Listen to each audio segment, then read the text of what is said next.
Hello, welcome to today's HR Huddle. I'm Tamera Loerzel, and with me is Renee Moelders. And we are calling in from Sarasota, Florida. We're at least in the same geographic location today.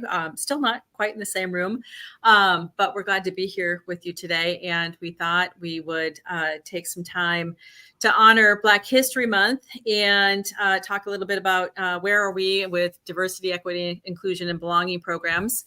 And just look at where are we at as a profession, where are we at inside our firms, where does this fit within HR strategies, and how do we include others in the firm in our conversation, no matter where we are at. So I thought maybe we would start with just some ideas, as we've been talking to some firms and just looking ourselves, what are we doing to honor Black History Month? And, there's several things we could be doing, and I'll kick a couple off, Renee, and then you could add to it, as we just think about some of the things that we've been hearing. And I think one of the things for sure is the power of storytelling and, just learning about, what is happening within your own organization and, from a Black History Month and, having people share, get outside speakers to come and talk to you. Maybe there's people in the profession that could come and talk or in your local community. Those are other places to look. But I just think that, power of storytelling, the history, the contributions, why this is important to stop and reflect. Why do we call out February, as important, for Black History Month?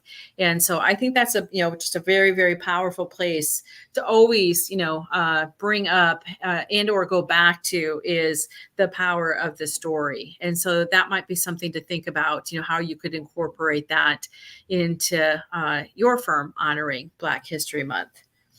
Renee, what would you add? Well, Tamara, I'm just thinking about storytelling. A great way to tag on to that is to get involved in some sort of book club or to start a book club. Mm-hmm. And the interesting thing about book clubs is that you have this opportunity to read stories together and then stop and reflect upon them. I've been doing a book club with my chorus, and it's really centered around listening to voices we don't ordinarily listen to. And so authors that maybe are, foreign authors or of different races, authors and LGBTQ authors. So just really trying to broaden our understanding through reading books together. And so I love the idea of firms doing that. I saw on social media that Kelly Mann and the Audit Minor team are doing a book club right now. I'm not sure what books they're reading, Tamara, but you could do a diversity-focused book club. Yes. And, pull in books. And it's interesting with these celebration months, there's a lot to celebrate. Things are coming up on a monthly basis. And so you could use that as kind of a framework for, okay, this month, what are we learning about? I love that. Yeah. And I think also, just the history within the profession.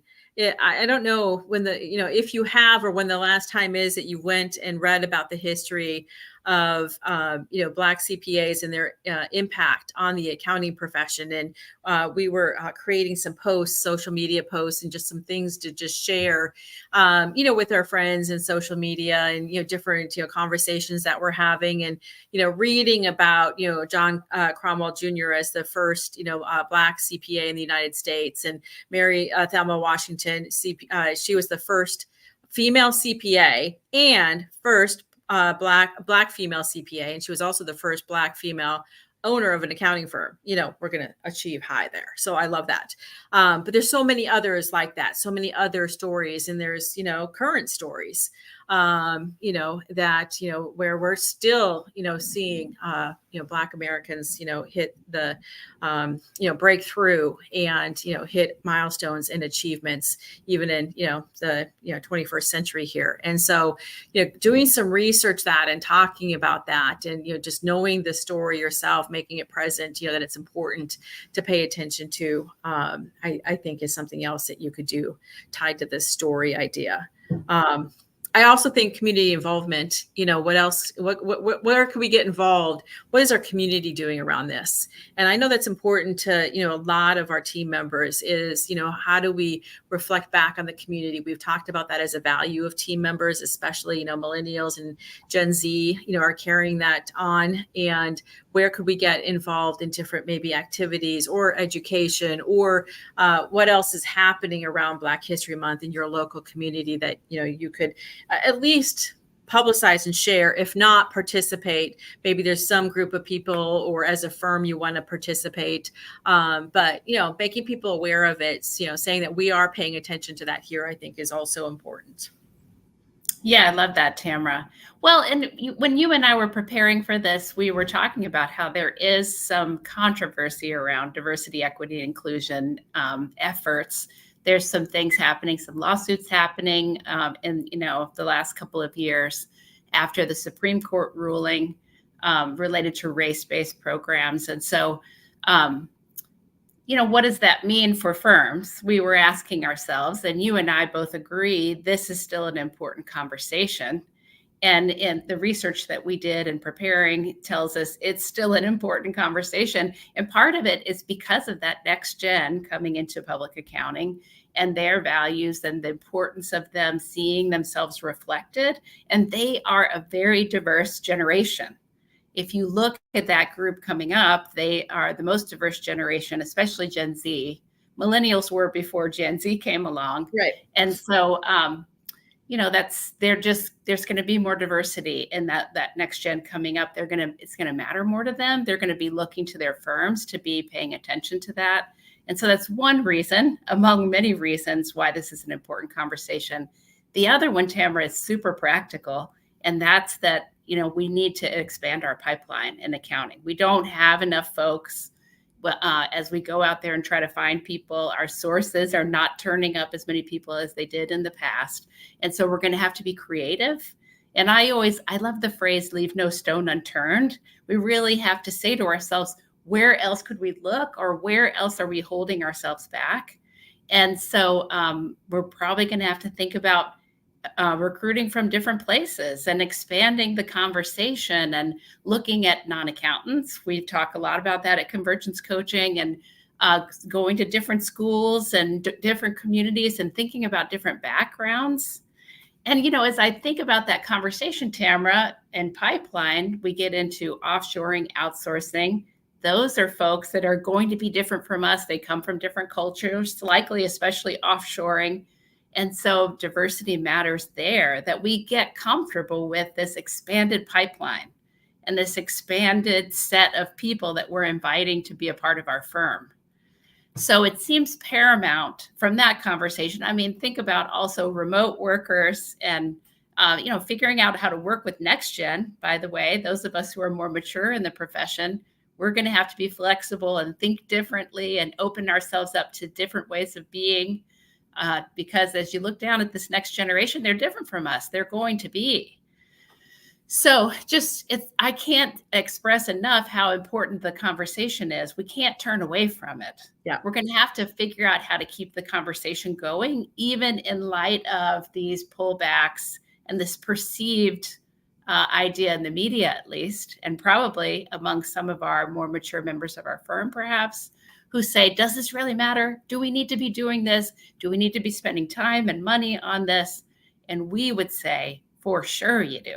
Yeah. Yeah. And just quick data points, Renee, that you and I looked at, Dan Hood wrote an article in Accounting Today and said 48% that he surveyed across the profession say that having a DE&I program is important. Their organization having a DE&I program is important compared to the rest that were either not important or unimportant. So almost half. And then you look at Pew Research and it's 58% across industries. And accounting, we tend to lag behind. But I'm actually, happy to see that it's almost a half. Renee was like, that's a sad statistic. I'm like, but it's pretty close to half. So I think we're, right there, but more to go. There's more to go for sure. And I think we need to broaden our view and definition, or maybe revisit diversity, equity, inclusion, and belonging is not, it's gotten pigeonholed into just these metrics and numbers about, how many people we hire that are women, how many people of different, races and, ethnic backgrounds and all of that. You're missing the point if that's, where we are, tunneling our conversations around DE&I initiatives, because it really is where you just were, Renee, about its diversity of people, it's diversity of skills, it's diversity of thought, it is diversity of race, it's diversity, of perspectives and viewpoints of how we work. You pointed to remote work and where we work and anytime work and asynchronous work. That we have to really say, how do we really embrace all those differences? How do we have all those kind of people? And I barely touched the surface. How do we have everybody feel like they are included, that they are, at the table, that they belong here? And you said, Gen Z want to have, people working, be working with people that represent them. And race is one of those, but it's not the only one. And so we've got to expand our thinking and be inclusive in our thinking about, DE&I and what that means, or DE&I and B. And I know there's different, acronyms for it, but we've got to be broader about that in our thinking, in our conversations. Yeah, for sure. Well, in Tamera, we asked Gen AI about this topic. I went to Perplexity. That's the one I've been using. That's like a cousin to ChatGPT, folks. Those of you who haven't heard of Perplexity, and I like Perplexity because it gives you the source material. It tells you where it got its information from. And so I asked Perplexity. I said, "Hey, look, you're an HR expert in diversity, equity, and inclusion, and in helping organizations create more diverse work teams and retain those people. And so what are your top 5 recommendations specifically for smaller organizations that don't have a big, huge HR team and don't have a big, huge HR budget or budget for this kind of project?" And I don't know that the results were surprising, Tamara, but I think they're really practical. So for those 52% of firms who aren't prioritizing this right now, or who don't think it's important and probably don't have things happening on the ground inside their firms, and you could probably argue some of the 48% aren't doing anything either. They think it's important, but they haven't gotten there. And so, like some really easy things to work on. And the first one is form a committee and have a group of people that meets on a regular basis. You could call it a working group instead of a committee if you don't want it to sound like some sort of big deal, or we're going to have a big budget for it, but just pop up a little working group to get together and start studying this, pull together research and statistics. And there's all kinds of great information put out by the AICPA, PCPS. There's wonderful articles, Accounting Today. We're going to put a couple of those here in the chat so you can check that out. And so, just first of all, understand what are some of the things that firms are doing. And then the job of that group, I would think, is to come up with a couple of things that your firm's going to do this next year to improve the situation, whether that's improving the diversity of people coming in, or where you were, Tamara, like broadening our perspectives about how diverse we are.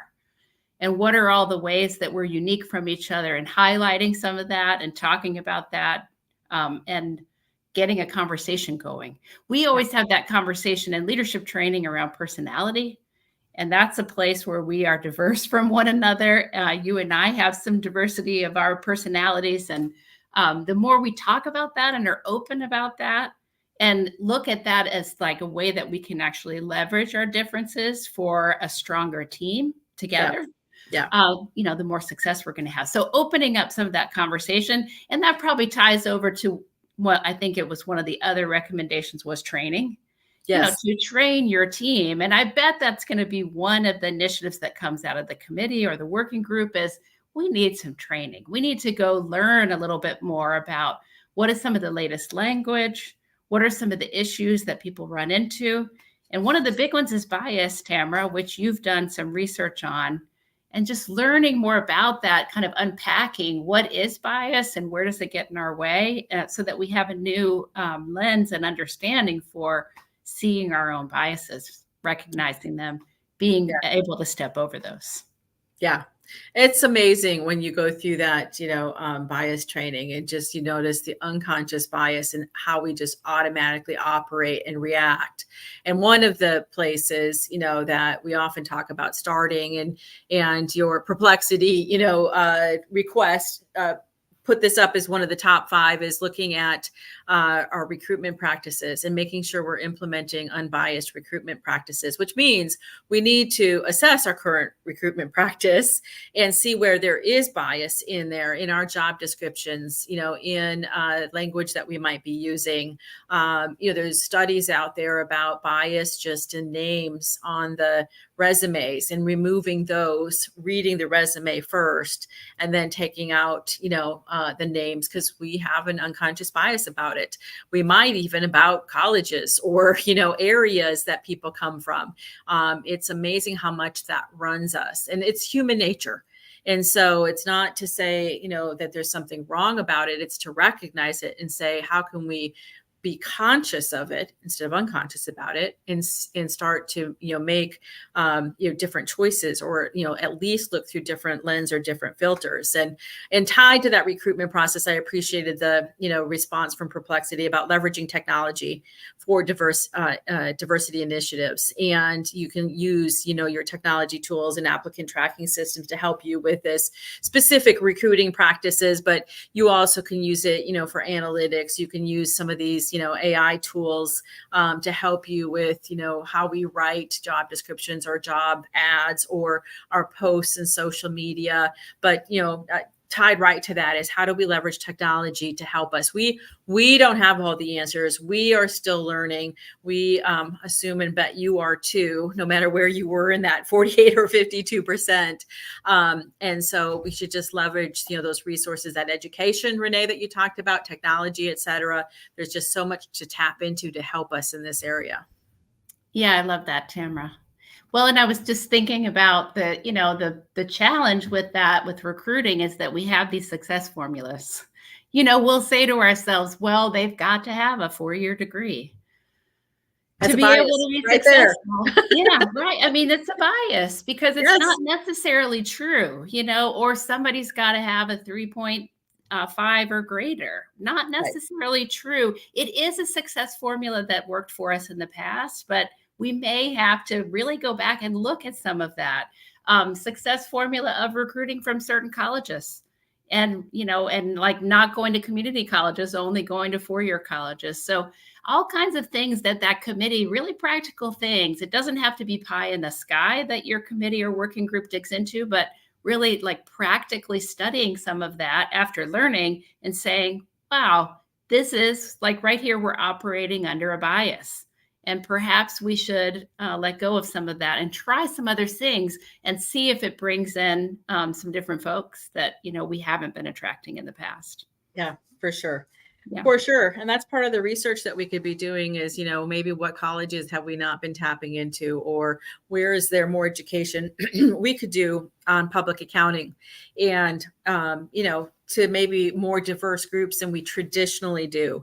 And again, it's worked in the past, so we just continue to do what we've done. But I assert that it's not working like it used to. And you pointed to the, capacity challenge that we have and, the pipeline shortage. And so we do have to, be looking in new places, no stone left unturned to figure out what that is. Right. Yes, Tamara. Well, and there's another reason that we haven't really touched on yet. We did talk about Gen Z and their value of diversity, but they also have this value of corporations for doing public good or organizations, businesses doing public good. And I was reading a study recently that shows that young people really don't trust much. They don't have high levels of trust in our government. They don't have high levels of trust in, let's say, church organizations. They do have pretty high levels of trust in the corporate world and in the business world. And so they have these high expectations for their employers that they are going to be doing the right things. And so for our organizations to just kind of sit still or say, we're not going to do anything, or we're just going to remain a non-diverse place, I think that's really going to violate that. That's going to be a problem for these organizations that do sit still and don't, really try to move the envelope on their diversity. Yeah, for sure. It's going to be hard to keep up with the other 48%, Tamara, who do think it's important and who Yes. are prioritizing that. Yes. And we wanted to honor and celebrate Black History Month, and, wanted to just share some ideas, what we've been seeing. We'd love to hear what you've been doing. So if there's anything you would add to our list, my goodness, please reach out to us and let us know. And then tied equally to that, it was just felt like a perfect place to stop and assess February. Where are we with our diversity, equity, and inclusion programs? What are we doing about creating this feeling of belonging in our organizations? And, maybe if we were doing some things and maybe it's faded off, maybe now it's a time to re-engage in that time. If it's, we just really haven't figured out where to even start, pick one of these ideas. Just pick one. Go talk to your young people. Go talk to a diverse group within your organization, different levels, different genders, different, races, different, include operations and admin. Go talk to them, out of these maybe 4 or 5 ideas, where would you start?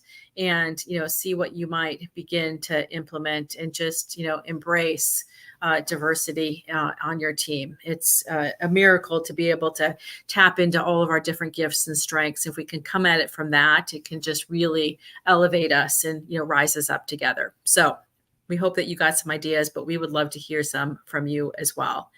We appreciate you being with us today. We hope you have a great week. We are going to be on hiatus next week, so we will see you in 2 weeks. And in the meantime, let us know your thoughts on this topic and or future topics that you would like us to explore in the future HR Huddle. Thank you again. Thanks, everybody.